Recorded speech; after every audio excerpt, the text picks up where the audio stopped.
Hello po, isang mapagpalang umaga po sa atin. Nandito ngayon tayo sa Snorabab, sakop ng Iceland. Yan. Kung nakikita nyo yung wall na yan, na naging rock formation na wall, yan, nadaanan bawat sa gilid. Ang tawag, yung tinatawag nila dati nila na Snorabab. Snorabab. Yan. Yan. Yung wall na yan.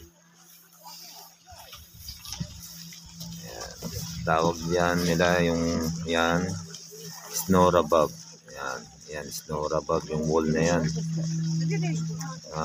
Rock formation na nabiyak sa gitna dahil sa movement ng earth. Yan. Yo guys, ikot pa rin tayo.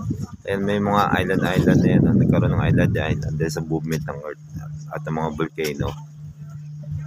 Yan.